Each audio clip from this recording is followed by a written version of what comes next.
Grief changes the way a man walks. Some people drag their feet, others stiffen their spine.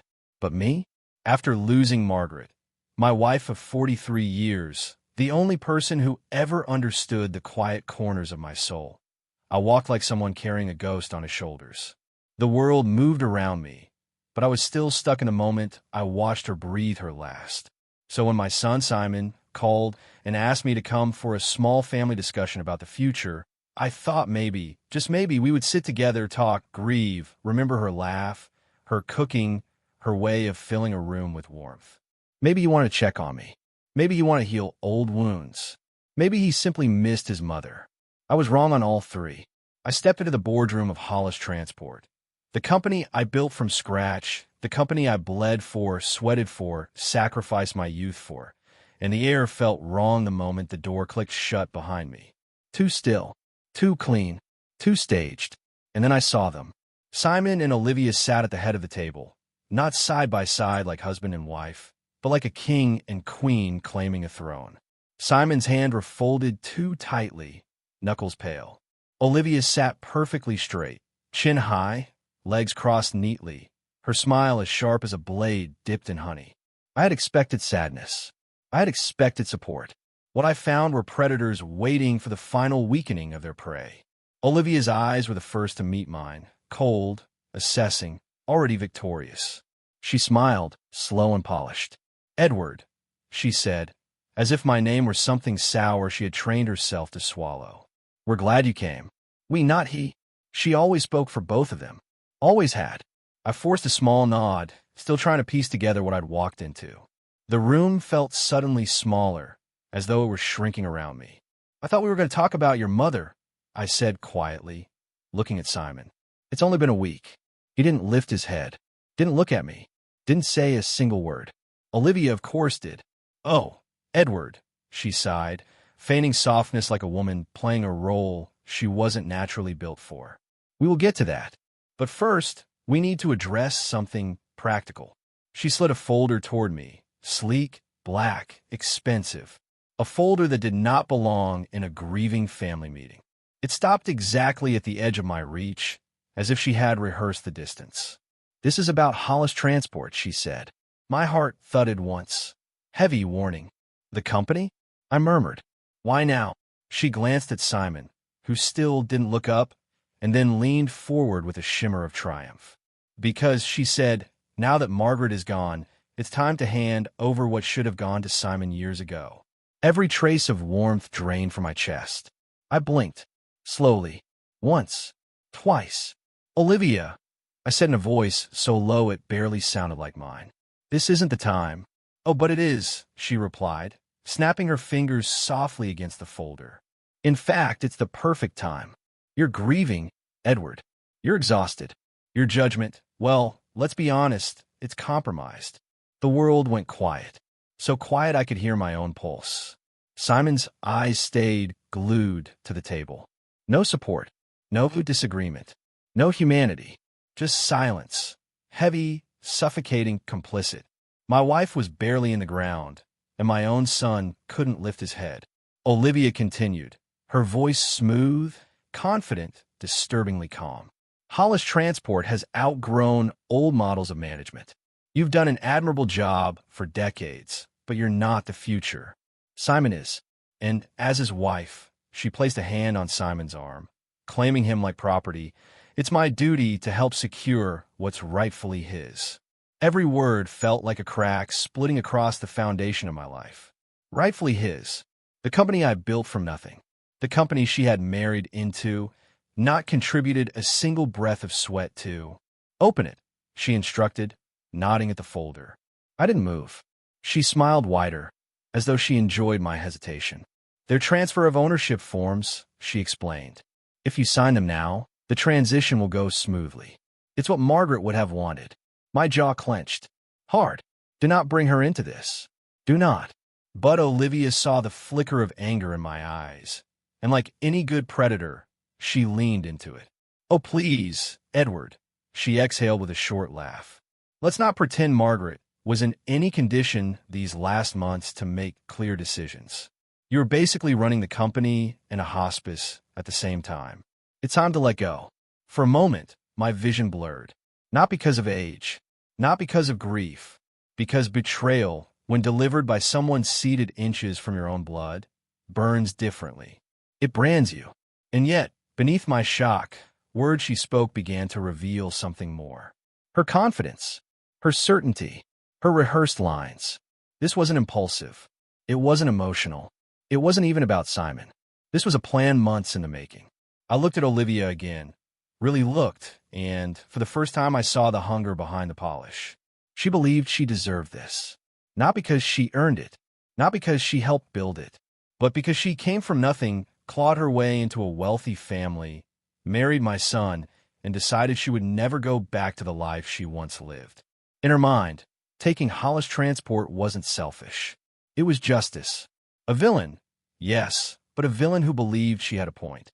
"Sign the papers, Dad," Simon finally whispered, voice barely audible. "It's for the best." "Dad." He only called me that when he wanted something. I opened the folder slowly, not because I intended to sign, but because I needed to see the full extent of their ambition. And there it was. Every detail meticulously prepared. Every loophole closed. Every clause favoring them. Every signature line waiting eagerly for my surrender. I set the folder down gently. Then I breathed. A long, steady, deliberate breath. Because at that moment, realization dawned. This wasn't a family discussion. This was an ambush. A stupid one. A painfully naive one. Because they thought I came alone. Olivia leaned back with a victorious smirk, fully convinced she had boxed me into a corner, fully certain she had played her final, perfect move. "Edward," she said in a voice dripping with triumph, "let's be reasonable about this." But just then, a soft click echoed across the boardroom. Footsteps followed, and my solicitor, Thomas Patel, stepped in behind me, calm as a man walking into a garden instead of a battlefield. In his hand was a thick file, much thicker than Olivia's folder, its edges worn from use, its contents ready to burn their plans to ash. Olivia straightened sharply. Simon finally looked up, and I didn't have to say a word, because whatever Thomas carried was the beginning of the end, and Olivia had no idea her perfect scheme had already begun to crumble. Olivia stood the moment Thomas stepped into the room, like a cornered wolf desperately pretending the forest still belonged to her. Her chair scraped back sharply, echoing across the boardroom, and then she launched into a speech so polished, so perfectly delivered, it was impossible to believe she hadn't practiced it dozens of times in front of a mirror. She lifted her chin with that same self-assured poise she always relied on, her voice fluid and confident, as though she were the CEO, and I was just some senile old man clinging to authority. "Edward," she began, spreading her arms in a gesture meant to seem compassionate, "I want you to understand that this," she gestured to the folder, "is not an attack. It's a transition, a necessary one. Necessary." She said it as if she were talking about rearranging furniture, not ripping apart a man's life's work. She continued, each phrase flowing like a rehearsed monologue. "Companies need fresh leadership to stay competitive. They need modern business awareness. Hollis Transport has been stuck in the past for far too long, and Simon is ready to bring it into a new era." Simon sat beside her, nodding mechanically, like he'd been trained to agree on cue. But beneath his rehearsed support, something flickered across his face. Guilt, or maybe fear, or maybe the small part of him that still remembered what family was supposed to mean. Olivia kept talking. "You've been emotionally unstable since Margaret's death," she said with casual cruelty, placing her hand over her heart as if to soften the blow. "And we're worried. Truly, you shouldn't have to carry such pressure anymore." There it was, the performance of concern, the sugar-coated knife. If I hadn't been prepared, if Thomas hadn't been standing silently behind me with that file, maybe her words would have sliced deeper. Maybe grief would have fogged my judgment. Maybe I would have believed, even for a heartbeat, that they were acting out of misguided love. But I had seen too much in business to fall for packaging. A poison apple is still poison, no matter how polished the skin looks. Olivia stepped closer to Simon, resting a hand on his shoulder like a queen placing a claim on her heir. "Edward, we're simply doing what's best for the family, for the legacy you built." She paused, smiled, and added for effect, "What Margaret would have wanted." That was the moment the last trace of restraint inside me cracked. Do not use her name. Do not twist her memory. Do not pretend you ever cared for her. But before I could speak, Thomas cleared his throat softly, the sound of a man about to tear down a carefully constructed illusion. He stepped forward and placed a small USB drive into the projector port. The machine hummed to life, casting a bright rectangle onto the boardroom wall. A company name appeared, OWL Strategic Consultants, Ltd. The air changed instantly. Olivia stopped mid-breath. Her veneer of calm didn't just crack, it shattered. Her spine stiffened, her lips parted slightly, and her eyes widened for the briefest, most damning moment. She recognized the name. She thought no one ever would. Thomas clasped his hands behind his back, speaking in a calm, gentle voice that only made the damage hit harder. OWL Strategic Consultants, he explained, is a shell company incorporated 14 months ago. He clicked the remote. A registration document appeared, along with a name. Registered to one Daniel Grant, your cousin Olivia. Lives and leads. No employment history. No business qualifications. No reason to be receiving nearly £500,000 from Hollis Transport. Simon flinched. Olivia's eyes darted from the screen to the documents. She tried to gather her composure, but her breathing had already changed. Quicker, sharper, exposed. Thomas continued, unhurried. In the last 14 months, Hollis Transport paid this consultancy firm exactly £480,000 for. He clicked again. The word appeared in large, damning letters. Consulting services. With no provided reports, Thomas added quietly. No deliverables. No strategic reviews. No emails. Nothing. Each invoice flashed on the screen, one by one, like a series of blows. £29,800. £30,000. £28,900. £29,700. Not one exceeding the internal approval threshold. Not one requiring board review. Not one signed by me. Every single one signed by Simon Hollis. I didn't move. Didn't speak. Didn't even breathe. Olivia, however, broke. It wasn't theft, she snapped, her voice cracking as her mask fully fell away. It was compensation. Payment for everything Simon has done all these years. He's your son, for God's sake. Her desperation filled the room like smoke. £480,000? Thomas asked calmly. Compensation? It's nothing compared to what the company owes him, she shot back, wild now. Do you know how hard he's worked? Do you know how long he's lived in your shadow? Her voice trembled, not with remorse, but with righteous fury. And in that moment, the moral blur sharpened into view. She truly believed it. She believed she deserved the Range Rover Velar. She believed she earned the renovation of their Bath townhouse. She believed she had a right to the Maldives holiday, first-class tickets, ocean villa, champagne breakfasts. She believed the world owed her for a childhood lived in poverty, for years spent climbing into a life she thought she had finally secured. She wasn't just a villain. She was a villain with a narrative. A villain who believed she was fighting fate. But the numbers didn't care about her story. The invoices didn't care about her tears. Facts do not bend for feelings. Thomas raised a hand gently, stopping her mid-rant. This isn't compensation, he said softly. It's theft. Silence. Then he placed something on the table. A sealed envelope. Thick, cream-colored. My name written across the front in my wife's delicate handwriting. Margaret's handwriting. My heart stuttered. Olivia swallowed hard. Simon looked away. Thomas spoke with the same calm tone, but his eyes softened. This, he said, was written by Margaret several weeks before her passing. She gave it to me directly. Told me to give it to you only when the time was right. My fingers trembled as I reached toward it, but I didn't open it. I couldn't. Not yet. Because something in Olivia's face, something in the sudden panic behind her eyes, made my stomach twist into a cold knot. She wasn't afraid of the theft being exposed. She was afraid of that letter. Something Margaret knew.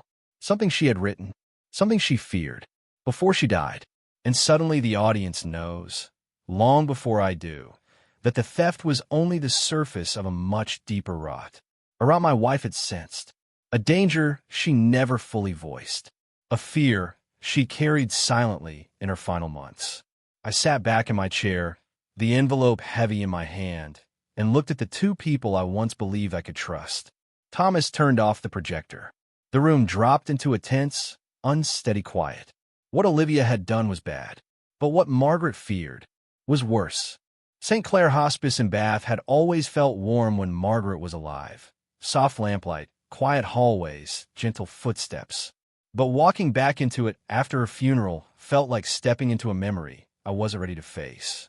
The air carried that familiar scent of antiseptic and lavender, the one they used to ease anxious patients, and grief hit me so hard it almost drove me back out the door. But I wasn't there for comfort. I was there for truth.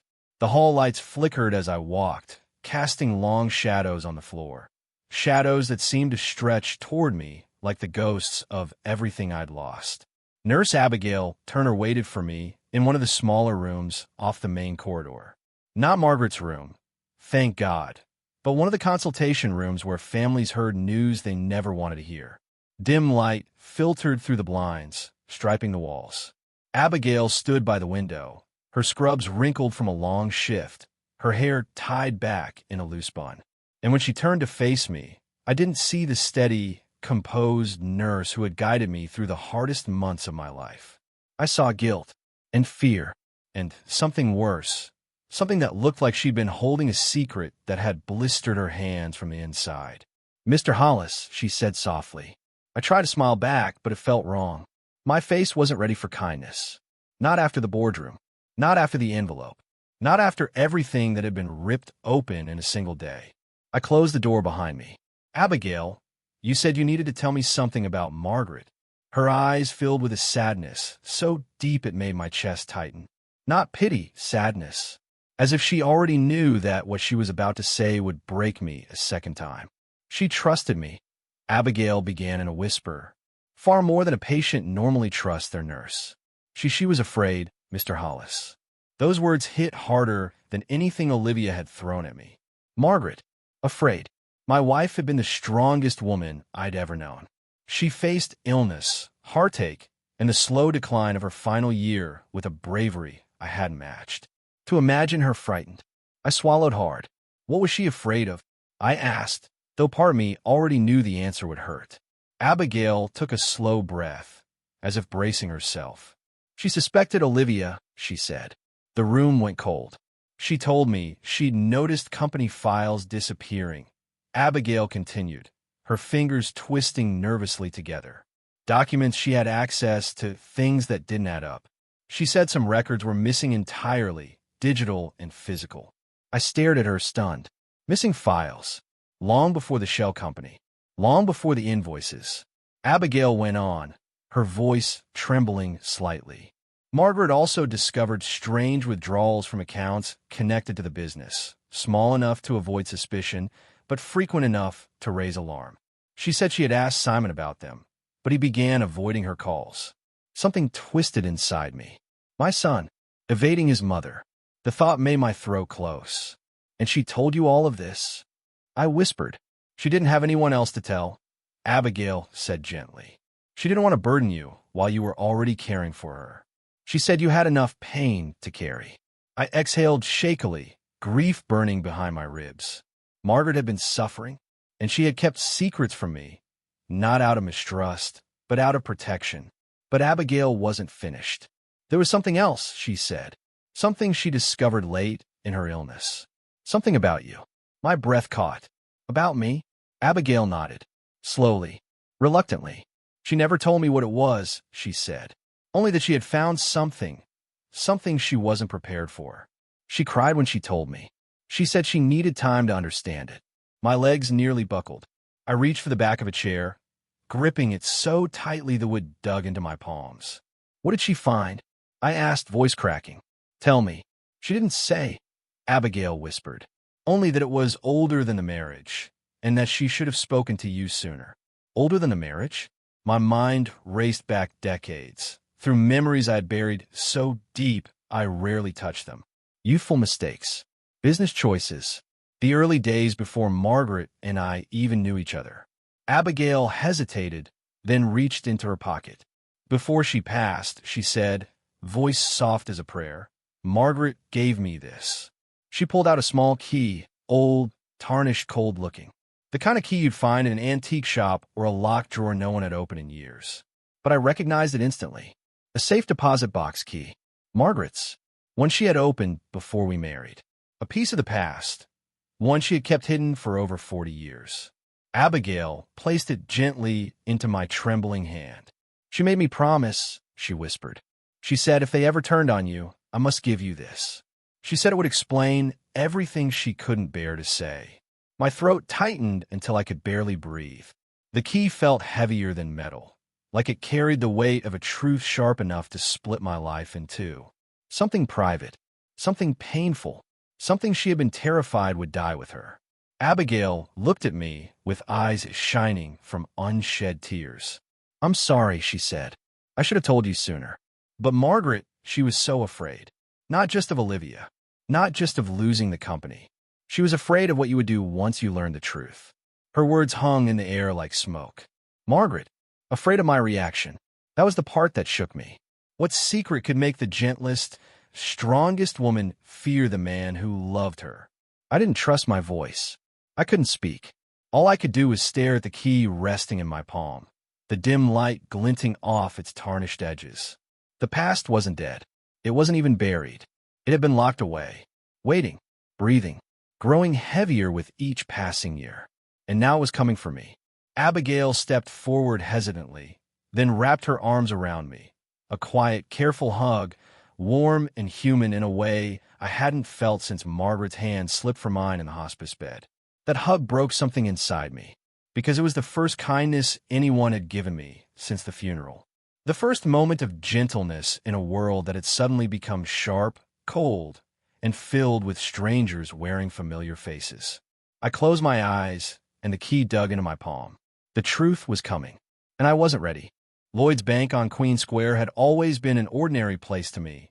Routine, predictable, a building I'd walked past 1,000 times without a single thought. But that morning, as I pushed through those heavy glass doors with Margaret's key trembling between my fingers, the world felt different. Lighter in the corners, darker at the edges, like a truth was waiting inside the walls. Leaning forward, breath held, ready to change the shape of my life forever. My steps echoed across the polished floor as I was escorted down into the vaults, cold, metallic corridors filled with the faint hum of security systems. The clerk led me to a thin door, punched in a code, and nodded. "Box 119, he said gently. "Take your time. Take my time." I hadn't taken my time with anything since Margaret died. I'd only survived each day by pushing forward, as if movement alone could stop grief from catching me. But when I slid Margaret's key into the lock of box 119, my hands weren't steady. They shook, visibly, embarrassingly, like a man bracing for an earthquake he knows he caused himself. The box clicked open. Inside was not money, not jewels, not documents of business or property. Inside was a story I had refused to live, because sitting inside the metal drawer were objects that looked harmless enough at first glance. But the moment I touched them, the world tilted. A faded photograph rested on top, of a little girl, maybe 5 years old, tear-stained cheeks, dark curls stuck to her forehead, eyes wide, scared, alone. My breath left me in a single, painful exhale. Beneath the photo was a birth certificate, then adoption papers, then another envelope, sealed, addressed simply, "To Edward, when I'm gone." But I still couldn't open that one. My heart wasn't ready. My spine wasn't steady enough. So instead, with trembling fingers, I opened the diary. Margaret's diary. Her handwriting, soft, familiar, dangerously gentle, spilled across the first page like a voice resurrected. The pages smelled faintly of lavender, of home, of the woman whose kindness had shaped the best years of my life. And then, written in her steady, graceful script, "I had to protect you from the truth until you could survive it." I sat heavily on the small metal chair in the vault, my throat closing. As I read on, the truth came slowly at first, then faster, then all at once, with the force of a confession too heavy to speak aloud. Margaret wrote about a time long before our marriage, when I was younger, reckless, and too desperate to prove myself in a world that didn't care whether I sank or rose. Back then, I had been driven by ambition and arrogance in equal measure. A dangerous mix. Deadly, even. I had fallen into a brief relationship with a woman named Claire Mitchell, a woman whose life had been etched with instability, hard edges, and a loneliness I mistook for fire. We were careless. I was careless. The entire situation was a spark waiting for fuel. And then she disappeared, vanished without a word, pregnant. 20 years later, she came back. Not with love, not with remorse, not with the quiet dignity of someone seeking closure. She came back with threats. Margaret had written the moment clearly, painfully. She told me she would drag your name through the mud unless you paid her. She wanted money. A lot of it. And she knew exactly how to hurt you. The words blurred as I stared at them. I remembered fragments, foggy, shameful flashes of a young man I used to be. Fearful, quick-tempered, and over his head, a man so terrified of scandal, of failure, of being publicly humiliated, that he froze instead of fought. And yet Margaret had known everything. The diary told it plainly. You couldn't face the woman. You couldn't face what you had done. You were young, Edward. Too young, too frightened, too proud. So I went instead. I pressed a hand over my mouth, breath trembling. Margaret had gone, alone, to face the ghost of my past. And what she found was not a ruthless blackmailer or an unhinged threat. She found a child, a little girl, not more than 5, crying softly in a room too empty for comfort, clutching a battered stuffed bear with one ear torn off. Claire had been using the child as a bargaining chip, a tool, a weapon to force money from a man she hated. And Margaret, my Margaret, had done something I had never expected, never deserved. She fell in love with the girl. Instantly, completely, without hesitation. She wrote. She reminded me of what a child should never be, afraid of the world meant to protect her. She needed love. She needed safety. She needed someone to step into the darkness and carry her out. My vision blurred, tears gathering fast. Margaret, orphaned young, knew too well what loneliness looked like. She had seen it in the child's eyes and recognized it as a wound she could heal. The next pages told the rest, each sentence a knife wrapped in silk. I paid Claire only enough to keep her from exploiting the child. Enough for her to disappear. Not enough to tempt her to return. I brought the girl into our life quietly. I told you she was the daughter of a friend we were helping. I could not let your shame become her burden. I raised her with love, but I never told you the truth. My throat closed so violently I had to grip the table to breathe. Margaret had carried a secret for decades. Not because she wanted to lie, but because she believed I wasn't strong enough to face the truth. She protected me. She protected the child. She protected the family we built. And she did it with silence. At the end of the diary, her final entry. I forgave you long before you ever asked. Our family is imperfect, but it is real. When the time comes, the truth will set you free. The words dissolved in a blur as tears spilled freely down my cheeks. I cried like I hadn't cried since the day she died. Deep, painful, shaking sobs that echoed off the cold metal walls. For my failures, for her kindness, for the child who had grown up without knowing her father loved her, because her father didn't know she existed.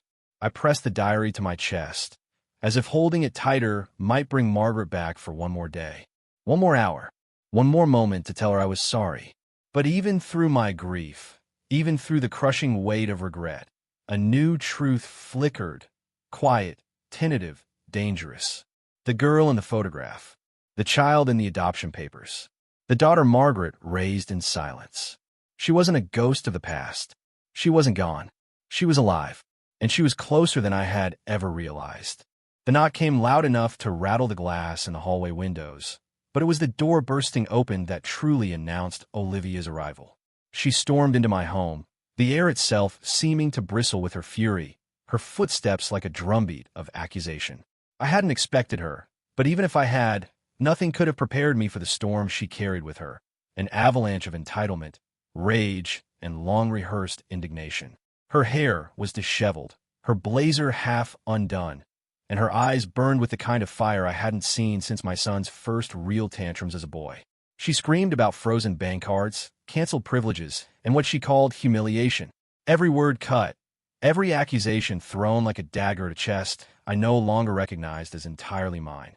"You think you can take everything from me?" she yelled, slamming a hand onto the kitchen table.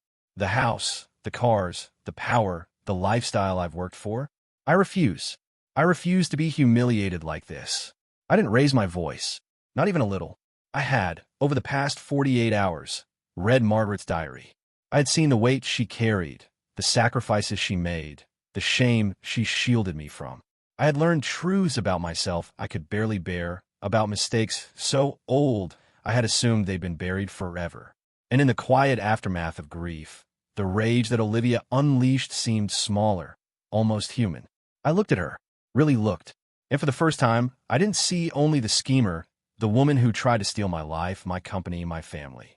I saw a girl who had grown up with nothing, a woman shaped by scarcity, fear, and desperation, who had clawed her way into a world of wealth and security she would never let go of, no matter the cost. The method she chose, the lies, the theft, the manipulation, was wrong. But the pain she carried, that was real. "You're angry," I said slowly, deliberately. "I see that. I see the life you never had, the fear you've carried for so long. You think the world owes you, and you're ready to take it, whatever it costs. And I understand that. I do." She blinked, surprised. Her fury faltered for a fraction of a second, like a predator caught in sunlight. "You understand?" She spat, incredulous. "Do you understand what you've done? You've humiliated me. You've taken everything. And you sit there, acting like it's me who should feel pity." I shook my head slowly. "No, I don't feel pity, but I see you. And that changes everything. You're not just a villain, Olivia. You're someone who survived a world that didn't forgive weakness, a world that didn't hand out kindness. You fought to escape it. You clawed your way here, and you refused to fall back into the life you left behind. That fight, it's not evil. But the way you're fighting now, that's wrong." Her lips parted, but no words came. I could see her mind working, trying to justify, to rationalize, to refuel the fire with logic. She had rehearsed this moment for months, possibly years, and yet I could see the cracks, tiny, almost imperceptible. "The line between justice and vengeance is blurry," I whispered. My voice carried the weight of decades, of grief, of Margaret's silent wisdom. "Margaret built this family with kindness, not theft. You've taken everything you thought you were owed, but that isn't justice. That's revenge. And revenge, it changes the person delivering it. It corrupts the soul." Her shoulders trembled, though not with fear. With rage. With frustration. With the primal scream of a woman who had spent a lifetime scrubbing away the stains of poverty and inequity, only to see them reappear in her current life. "I had to fight," she said, almost too quietly. I couldn't just accept my place. I wasn't born into this. I didn't have her comfort. I didn't have anyone to protect me. And now you take it all, and you judge me?" I remained calm, letting the silence stretch between us. Because for the first time, the words didn't matter. It was the story behind them, the long, harsh journey that had shaped her, that needed to be seen. She had chosen evil methods, yes, but she had chosen them from a place of fear, scarcity, and desperation. The audience could feel it immediately. Her wrongs didn't erase her humanity. Her crime didn't erase the girl who had grown up cold and empty-handed, the girl who had made a pact with survival at any cost. "You've suffered," I said, softer now. "I understand that. But you've hurt others to heal yourself. And that's a line Margaret would never cross. That's a line I cannot condone. Not now. Not ever." She opened her mouth, then closed it again. Fury clashed with shame on her face, a battle she hadn't prepared for. I saw her struggle, not with me, not with the money, not even with Simon, but with herself. And in that struggle, the moral ambiguity became impossible to ignore. For the first time, I didn't hate her. Not fully. Not entirely. I didn't forgive her either. Not yet. But I understood her. And that understanding was dangerous, because it blurred the moral line in ways I had never experienced before. I stepped closer, but cautiously, aware that any sudden motion might ignite the fire she carried. "Olivia," I whispered, "look at me. You are fighting for the life you never had. And your methods are reprehensible. But your fear, your desperation, Your refusal to slip back into a life of nothingness, that's real. That pain, that is not a lie. She looked down, a small, almost imperceptible gesture of defeat. And in that moment, the audience feels the tension spike, not just between father and daughter-in-law or husband and widow, but within the fabric of morality itself. The line between right and wrong, justice and vengeance, was no longer clear. You've created chaos, I said softly. You've stolen, manipulated, lied. But I see what drives you. I see your fight. And I cannot ignore that, because it's not evil alone. It's survival. It's fear. It's the same kind of love Margaret carried in silence for all of us. And that is why I can't hate you completely. Her chest heaved with suppressed sobs. Rage met recognition. Anger met empathy. And in that clash, something shifted, not between us but inside her and inside me. I stepped back, letting silence fall heavy in the room. Olivia's face was streaked with tears now, unmasked, and for the first time, she seemed small. Not powerful, not in control, just a woman, exhausted by her own history and mistakes, fighting against a world that had never given her a hand. I shook my head slowly, letting the weight of decades and mistakes settle on my shoulders. The question, Olivia, I said finally, is not whether you're guilty. The question is, are you the monster, or are you the product of my past mistakes? Her eyes met mine, wide, fearful, furious. She didn't answer, and in that silence, the audience is left hanging on the precipice of moral ambiguity, a villain shaped by circumstance, fear, and desperation, but undeniably human. We stood like that for a long moment, two people tethered to grief, guilt, and the echoes of decades of choices we had made and ignored. I could feel my own anger simmering beneath the surface, but it was tempered now by understanding. The diary had changed me. Margaret had changed me. And in that change, I saw the complexity of life, the mess of morality, and the blurry line where justice ends and vengeance begins. She turned abruptly and left, slamming the door behind her. The sound echoed down the hallway like a verdict being delivered, and I was left alone, staring at the floor, asking myself the one question I could not answer. Was Olivia truly a villain, or was she, in some tragic way, the result of choices I had made, or failed to make, long ago? The answer didn't come, and I knew, deep down, it wouldn't come easily. But one thing was certain. The battle was no longer just about money or power or control. It was about understanding. It was about recognizing the human heart, even when it does the most terrible things. And it was about facing the consequences of our past in ways that no ledger, no will, and no company could ever measure. Because sometimes the most dangerous monsters are the ones created by the lies we fail to protect. The conference room was silent, heavy with anticipation. The fluorescent lights above hummed faintly, a sterile sound that seemed to amplify the tension in the air. The polished oak table reflected everyone's faces, though none of us dared look at one another. Each of us sat frozen, like participants in some grim ritual, waiting for judgment to fall. It felt almost like an execution chamber, though the sentence we were about to hear wasn't death. It was something far worse, the unshakable revelation of a life's order unraveling. I took a deep breath, feeling the weight of Margaret's memory pressing down on me. Thomas Patel, my trusted solicitor, held the leather-bound will in his hands. His expression was calm, measured, professional, but beneath it lay a tension I could feel, subtle yet palpable. He cleared his throat, and the room leaned in, as if sound alone could summon clarity. "Ladies and gentlemen," Thomas began, "we are here to execute the last wishes of Margaret Hollis. Please listen carefully. Everything she has left has been accounted for with precision, care, and legal authority." Olivia, sitting at the far end of the table, smirked in that way that always made my skin crawl. She leaned forward slightly, elbows on the polished wood, fingers steepled, as if to absorb every word like a predator sizing up its prey. She had been certain, so certain, that the moment Margaret passed, the pieces of our family, our company, and our wealth would fall neatly into her lap. Or at least into Simon's. Simon sat beside her, his hands clasped tightly on the table, pale and tense. He kept glancing at me, as if searching for some hidden reassurance in the depth of my grief. But grief offered nothing but the hollow certainty that life, even after loss, could twist in ways we never imagined. Thomas opened the will carefully, the pages crisp, almost fragile in his hands. "First," he began, "the liquid assets of Margaret Hollis are to be transferred to Edward Hollis, as per her wishes." A murmur passed through the room. The first words were calm, even comforting. This was familiar territory. I had expected this. A measure of security amidst the storm of grief. Jewelry and personal items, Thomas continued, are bequeathed to charitable organizations chosen by Margaret Hollis. She wished for these items to aid those in need. Olivia's smile faltered ever so slightly, but only for a moment. She had counted on luxury, not philanthropy, but she had learned long ago how to disguise frustration. Simon, meanwhile, barely exhaled. And the small holiday cottage, Thomas went on, is to be given to Simon Hollis. A token of family memory. A place to reconnect with his mother's legacy. Olivia's smirk returned, confident. She tapped her fingers lightly on the table. That cottage, that small taste of ownership, seemed enough for her plans. She believed that, with time, the rest would fall into place. Margaret gone, Simon in her control, the company theirs to seize. And then Thomas paused. Just a slight pause, barely noticeable, but in that pause the tension thickened.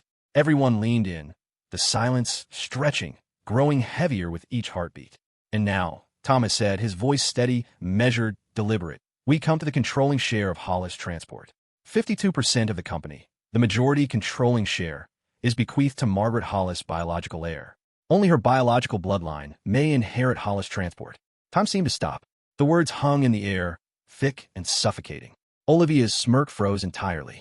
Her lips parted, but no sound came out. Her eyes widened, a flash of panic sparking in their depths. She had not anticipated this. The whole structure she had meticulously built, the months of planning, the lies, the thefts, the manipulation, all of it relied on Margaret's absence and Simon's inheritance. Now, it was evaporating before her eyes. Simon's face went pale. He choked on the words he tried to speak, his throat tight with shock. Wait a minute, he stammered. What do you mean? My mom, Margaret, I don't. Thomas's calm voice cut through the rising panic. We will clarify, Simon. Please allow me to finish reading the remainder of the will. Olivia's breathing quickened, each inhale sharp, anxious. She leaned forward, fists clenched on the table, nails digging into the polished wood. Her eyes flicked between Simon and me, then back to Thomas. She could feel the empire she thought she could claim slipping through her fingers. No, being ripped away completely. And for the first time, the consequences of her actions became real. Thomas took another breath, his expression unwavering. DNA testing was conducted as per Margaret Hollis' instructions. The results confirm that Simon Hollis is not Margaret Hollis' biological child. The room fell into a silence so deep, so suffocating, it felt like the walls themselves were closing in. Simon's face drained of color entirely. His hands shook uncontrollably, and he looked at me, his father, with a mix of disbelief, betrayal, and desperation. Mum, what did you do? He whispered, barely audible, trembling as though the weight of decades of assumption and expectation had been crushed in an instant. Olivia was frozen mid-breath, panic etched into every line of her face. The room felt like it had tilted sideways. Tom had slowed. Every heartbeat thumped with unbearable weight. Her carefully constructed narrative, the company, the wealth, the control, was gone. The illusion shattered, leaving only chaos and the raw, gaping wounds of truth. Simon leaned back in his chair, stunned, his hands gripping the armrests, as if holding on to something tangible might stop the world from spinning. His eyes darted from Thomas to me, searching for explanation, justification, mercy. None came. I remained still, silent, because there was nothing to say. Margaret's plan had been meticulous, deliberate, and devastatingly effective. The revelation was not an accident. It was calculated, and it was necessary.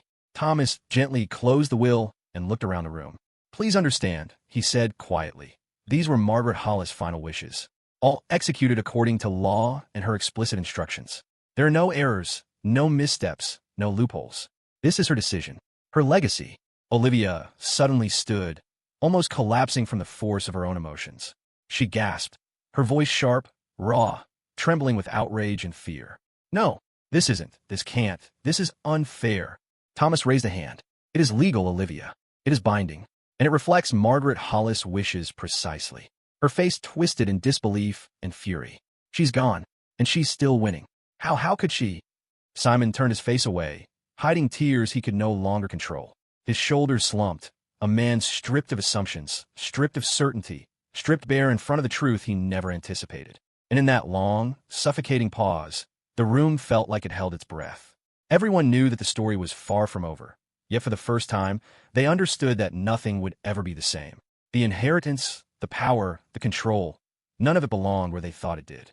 Margaret's final act had not just disrupted expectations, it had rewritten reality itself. Then, like a crack of thunder, a shift in the room's tension, a pivot of fate, the door opened. No one moved at first, suspended in disbelief, still absorbing the magnitude of Margaret's last instructions. Then, slowly someone stepped through. Someone no one in the room was expecting. The air changed instantly. The quiet, the despair, the shock, all of it condensed into a single, undeniable presence. Whoever it was, they carried the weight of revelation, authority, and a new chapter that no one could yet predict. Margaret's plan, meticulous and cruel in its precision, had one final piece to place. And that piece, silent until this exact moment, was about to step into the room and change everything. The room was frozen. Time seemed to hesitate. And the audience, watching this unfold, would know, even before anyone in that room could speak, that the story was about to pivot in a way none of us could have imagined. Someone was coming in. Someone who would rewrite the balance of power. Someone who would force Simon, Olivia, and even me to confront truths we hadn't yet been ready to face. And in that instant, every heart in the room knew. The final act had begun. The conference room door opened with a quiet click that somehow reverberated louder than any shout could. For a moment, no one moved. I had expected family, lawyers, solicitors, perhaps another relative. But the figure that stepped across the threshold made my chest tighten in a way I hadn't felt since Margaret's funeral. She moved with a calm certainty, a quiet strength that immediately demanded the room's attention. Dark hair, neatly tied back but soft around her face. Poised, yet unassuming. And then my eyes met hers, and the world shifted. Margaret's eyes. There was no mistaking it. Not the shape, not the color, not the quiet intensity that had always cut through my defenses. It was the same gaze Margaret had used when she calmed me, guided me, and silently bore the weight of our shared life. The eyes of a woman who had known grief, who had made impossible choices, who had loved without hesitation. "Hello, Edward," she said, her voice calm, measured, and almost impossibly familiar. "I'm Hazel, your daughter." The words landed in the room like a thunderclap, echoing against the walls, reverberating inside my chest, and shaking loose everything I thought I knew about my life. My breath caught, and for a second, I couldn't speak, couldn't even process the words. "Your daughter." I stared at her. My own daughter. A stranger. And yet, through Margaret's eyes, through the way Hazel carried herself, I could feel the invisible tether stretching across time and silence, pulling me toward a family I had never known. Simon's reaction came next. Confusion. Betrayal. Broken disbelief. His mouth opened, closed, opened again. What are you talking about?" he whispered, voice trembling. "Hazel? You're how?" Olivia's reaction was even more visceral. Her face paled. She froze mid-step, as though someone had ripped the air out of the room. For the first time since I'd begun to see the shades of her struggle, she was silent. No smirk, no practiced fury. Just a sharp, stunned realization. The life she had tried to control, the company she had attempted to claim, was not hers to take. Not entirely. Not anymore. Hazel didn't flinch. She didn't hesitate. She simply walked forward, each step deliberate, grounded in purpose. There was no arrogance in her, no sense of entitlement. She carried herself with the quiet authority of someone who understood her role in this story even before it had fully unfolded. And that, I realized, was exactly what Margaret had intended. "I know this is sudden," Hazel said softly, looking directly at me. Her calm presence was overwhelming, almost disorienting, as if she were both here and elsewhere, a ghost from a life I had never lived. "Margaret contacted me 9 months before she passed. She told me everything. She wanted me to be prepared for this moment." I blinked. The room tilted. Every pulse in my head screamed for coherence, for logic, for something to hold on to. And yet, logic had long since abandoned me. "She wanted me here," Hazel continued, her tone steady, unwavering, "not for money, not for inheritance, not for power. She wanted me here to protect the company, to protect everything she built. She knew someone would try to take it from you, and from the family she loved. She wanted me to help. She wanted me to be part of this, not for wealth, but because she believed you'd need me." The audience, if they could see this with me, would know the truth long before I could fully comprehend it. Margaret's foresight, her wisdom, the layers of sacrifice she had carried through illness and fear. Hazel wasn't here to claim. She was here to preserve, to defend, to honor. I wanted to speak, to ask 1,000 questions at once. "Who are you? How did Margaret find you? Why now? Why me?" But the words wouldn't come. I was frozen, suspended between awe, grief, and disbelief. Simon crumbled. The air seemed to collapse around him. He sank into a chair, shoulders trembling, his face pale and stricken. "Mom, Margaret, you..." He couldn't finish the sentence. There was no sentence that could contain the magnitude of what had just been revealed. Olivia's spiral was slower, more deliberate. She stood rooted to the spot, eyes wide, lips pressed together. The veneer of control, the facade of certainty she had built over years, was gone. She hadn't just lost a battle. She had lost the narrative she had tried so carefully to write. For once, reality wasn't negotiable, and there was no way to manipulate it. And I was suspended between guilt and awe. Guilt, because the diary, the secrets, the years of silence, all of it pointed back to me. I had been reckless, blind, oblivious to the consequences of my past. I had buried mistakes deep and assumed the earth could hold them forever. But Margaret had carried the weight of those mistakes for decades, quietly correcting, quietly shielding, quietly loving. And awe, because Hazel, my daughter, was standing there, a living, breathing testament to Margaret's sacrifices, to her foresight, to her belief in me even when she knew I had failed. Hazel, I managed finally, my voice shaking. I don't know what to say. She gave me a small, almost imperceptible smile. Gentle, grounded, patient. You don't have to say anything right now, she said. I'm here. That's enough. For now. Her presence filled the room with a quiet, undeniable force. Margaret's calm, Margaret's strength, Margaret's love, they all radiated from Hazel in ways that words could never capture. I took a step forward, then another, until I was just a few feet from her. My hands shook, my chest ached, my mind raced with the impossibility of it all. This wasn't a reunion. It wasn't even a meeting. It was an awakening, a collision of past, present, and future that left me raw, exposed, and utterly unprepared. Margaret had prepared her for this moment. She had nurtured, guided, and forged a bond with Hazel so that when I finally discovered the truth, there would be someone ready, not to punish, not to manipulate, but to protect, to guide, to anchor me in the aftermath. Hazel took a small step closer. I know this is a lot, she said softly, and yet there was strength in her words, a quiet assurance that calmed the chaos in my chest. I'm not here for revenge. I'm not here for wealth. I'm here because she wanted me here, and I want to honor her. And you. The truth of that, the weight of that pressed down on me like nothing else in my life ever had. This wasn't just revelation. It was inheritance of a different sort. The legacy of love, courage, and foresight that Margaret had carried silently for decades. I looked around the room. Simon, broken. Olivia, stunned. And Hazel, my daughter, a stranger, yet somehow the only person in the world who felt like home. The collision of identity, of past sins, and present truths was almost unbearable. And then the question arrived. Unspoken, but monumental. Could I accept her? Could I accept this stranger who was my daughter, who carried the eyes, the voice, the calm certainty of the woman I had loved more than life itself? Could I open myself to the bond Margaret had prepared, nurtured, and protected from the shadows of my failures? And more than that, could she accept me? Could she accept a man who had been absent from her life, whose past recklessness had almost destroyed her before she even knew he existed? Could she forgive, or even trust, the father she had never met but whose blood ran through her veins? Hazel stepped forward, and her hand hovered slightly toward mine, not asking, not demanding, merely offering. A bridge, a connection, a choice. I swallowed hard. My chest tightened. The room felt impossibly small, the silence impossibly loud. The audience, if they were watching, would feel the tension spike, the emotion straining every nerve. A man, a daughter, a family unmoored by decades of secrecy, grief, and sacrifice, now hovering on the edge of reconciliation and revelation. The moment hung in the air, fragile, heavy, alive. And as I finally reached out, letting my fingers brush against hers, tentatively, reverently, uncertainly, the first fragile thread of connection between past and present, between mistakes and redemption, began to form. Margaret's planning, her foresight, her love, it had done more than shield us from ruin. It had created a chance for healing, for understanding, for a family reborn in truth. And yet, even as I stood there, facing the daughter I never knew I had, the biggest question of all remained, suspended in the silence between us. Could I accept Hazel? And could she accept me? The first thing I noticed that morning was silence. Not the quiet hum of business as usual, not the nervous chatter of employees bracing for gossip, but a different kind of silence. A silence that spoke of power lost, control surrendered, and plans undone. Olivia and Simon had lost everything. Their access to Hollis transport had been revoked. Every frozen account, every blocked email, every privilege they once wielded like weapons was gone. The stolen income they had siphoned away for luxury holidays, renovations, and Range Rovers vanished as quickly as it had appeared.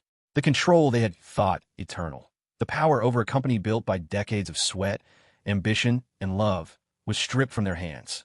And yet, as devastating as it was, this wasn't destruction for its own sake. I watched Simon sink into the armchair in the empty boardroom, his face pale, eyes haunted, chest heaving with a mixture of disbelief and guilt. For a moment, he looked smaller than I had ever seen him, a boy again before the weight of the adult world had hardened him into someone I barely recognized. I placed a hand on his shoulder, gentle but firm. "Simon," I said, my voice steady despite the turmoil in my chest, "you are still my son. You have made mistakes, terrible mistakes. But that does not erase who you are. You must earn your place back. Every choice you make from here on matters. But you are still my son." He looked up at me, eyes swimming with unshed tears, guilt, and the faintest spark of hope. For the first time in years, I saw him as someone capable of change. I saw the possibility that this story wasn't ending in ruin, but beginning in redemption. And then there was Hazel. Hazel, my daughter, Margaret's daughter, the woman who had stepped into my life like a ghost from a past I had never known, had not come to claim vengeance. She had not come to wield the power that was hers by right. She had come to rebuild. Her calm presence filled the room as she walked to the center, the confidence in her movements the kind Margaret had instilled in her. She held the 52% controlling share of Hollis Transport in her hands, but she did not wield it as a weapon. She wielded it as a shield, a tool to protect the legacy her mother had spent a lifetime building. "Simon," Hazel said softly, her voice steady, unwavering, but kind, "you've made mistakes. But you are not beyond redemption. I'm not here to replace you. I am here to rebuild what Mum spent her life protecting." Together, the room seemed to pause, every heartbeat echoing in the silence. Simon's head lifted slowly, and I saw the first flicker of something I had longed to see. Humility. A willingness to accept guidance, to accept responsibility, to accept the mercy that had been extended to him. Hazel didn't just keep me by her side as an advisor. She invited Simon to help rebuild. She extended an olive branch, the kind of kindness that feels almost impossible when the wounds are still raw. But that was the point. The true measure of Margaret's foresight, her wisdom, her love. It had always been about transforming chaos into healing. "Let's rebuild this together," Hazel said, glancing at both Simon and me. "For Mum. For everything she protected. For the family she loved, even the broken parts." Her words hit me harder than any anger, any betrayal, any loss ever had. Because this wasn't revenge. This wasn't punishment. This was justice born from mercy. The kind of justice that doesn't tear lives apart, but rebuilds them stronger, wiser, and better. Olivia, of course, did not understand. She never did. She stormed out soon after, her face still twisted in indignation, her mind still convinced she was the victim. But that was her story, not ours. She would not be a part of this new chapter. And perhaps, in time, she would realize that the life she tried to seize could never be taken by force. It could only be earned through love, humility, and grace. Simon stayed. Slowly, steadily, he began to piece himself back together. Each day he came to the office, he worked alongside Hazel and me. Each decision he made was deliberate, cautious, thoughtful. Each choice reminded me that the boy who had once made mistakes beyond forgiveness was also capable of growth. The wounds were still there, but so was the potential for healing. Hazel did not replace Simon. She complemented him. She guided him. And in doing so, she transformed the company from a battlefield of greed and manipulation into a place of purpose, vision, and care. Margaret's wisdom lived on, not in fear, not in control, but in the nurturing hands of her daughter, in the rebuilt hearts of her family. I watched her from my office one evening as the sun dipped low over Bristol. She spoke with employees, reviewed financials, and navigated the company with a quiet authority I could only have dreamed of. And yet, she remained grounded, humble, compassionate. She had not come to claim power. She had come to honor a legacy. And in the midst of it all, she did something no one expected.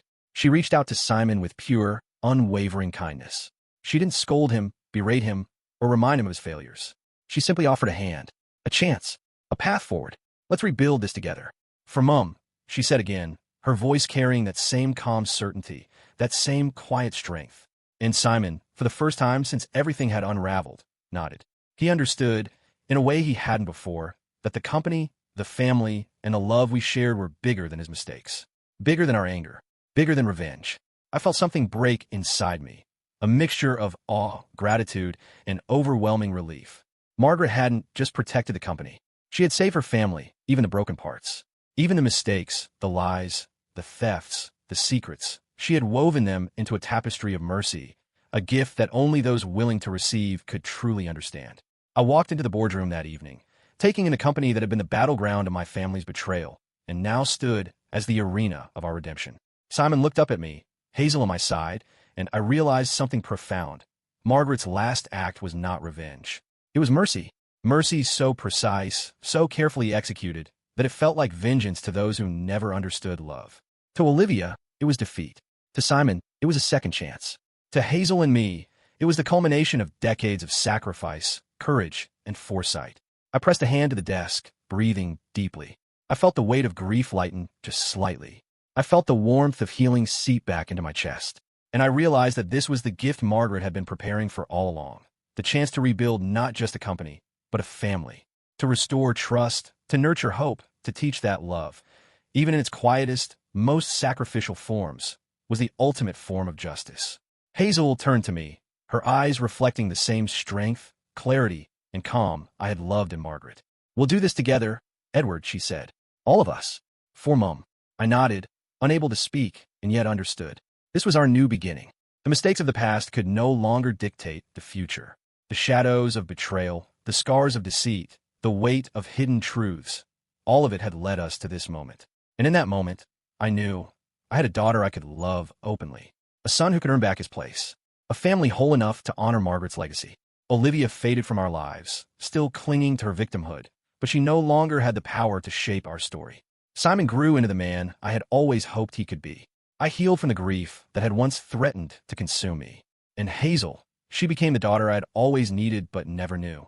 Margaret had saved us all. Her mercy had become our justice. And for the first time since her passing, I felt a sense of peace. Not complete, perhaps, but enough to know that the past, no matter how painful, could yield redemption, hope, and love. This is the story of loss, betrayal, and greed, but also of foresight, courage, and the power of kindness. Margaret's final act was not to punish, but to preserve. Not to seek vengeance, but to save. And in that, we found a lesson more profound than any boardroom, any contract, or any inheritance could teach. It was love. It was mercy. It was family. And in the end, that was all that mattered. If you've been following this story, you've seen betrayal, greed, heartbreak, and ultimate redemption. Margaret's choices remind us that mercy is the strongest form of justice, and that kindness, even when unexpected, can heal the deepest wounds. If you want more heart-stopping stories of betrayal, revenge, and ultimate justice, don't forget to like, comment, and subscribe to VengeTaleDiary. Every story here dives deep into human nature, the thin line between right and wrong, and the moments that can change a life forever. Because sometimes the most powerful revenge is not destruction. It's mercy. The end.